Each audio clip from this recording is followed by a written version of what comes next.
A class is a piece of code that defines a complex data type. We've already seen how to use these complex data types to make objects. We also call objects an instance of a class.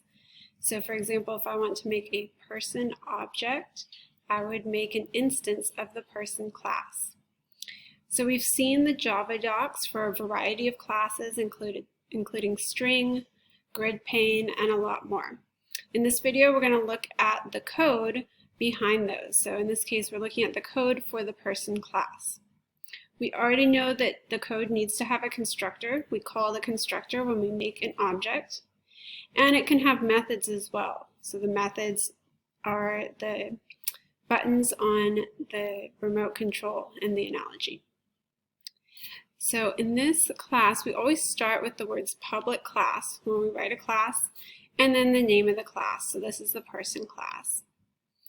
We're going to go through the structure of this and how to read it. You don't need to know how to write a class at this point, but you need to be able to look at a class that someone else has written and be able to use it. So the first thing you're going to see when you look at a class after the class declaration up here is you're going to see some variables. So you can see the data type here is string, the variable name is name, and then we have another string variable called birth date. You'll also notice this word private in front of it.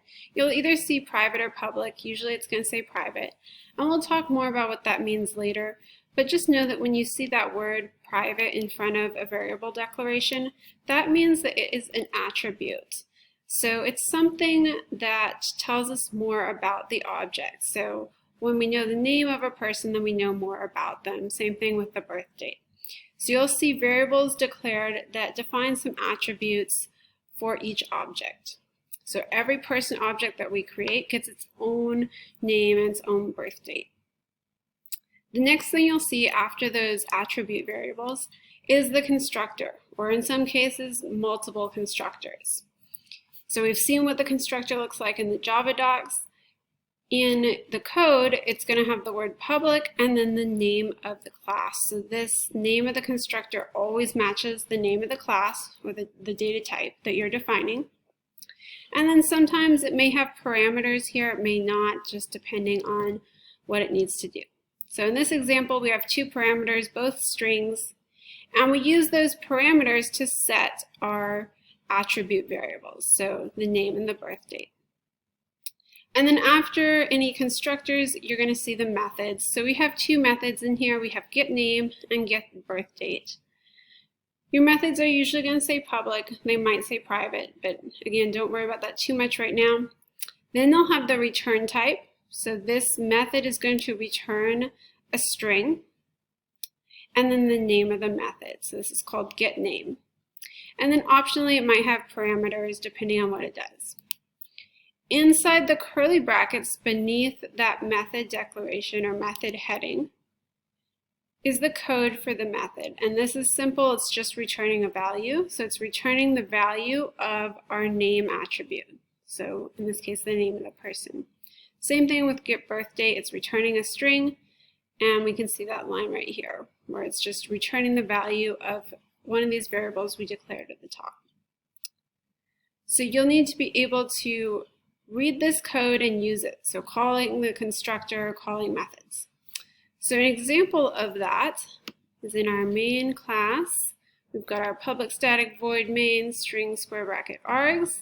So when we run this program, this is where Java starts, and it just goes through these 3 lines of code.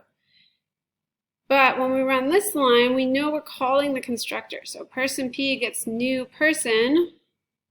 That calls the constructor over here in the person class, and it's going to run this section of code. So it's getting the value for the variable in from this first parameter that we put right here, the string literal. So in would be set to Jane, and then the second string literal is going to go into B. So the order that you type your string literals or your parameters matters.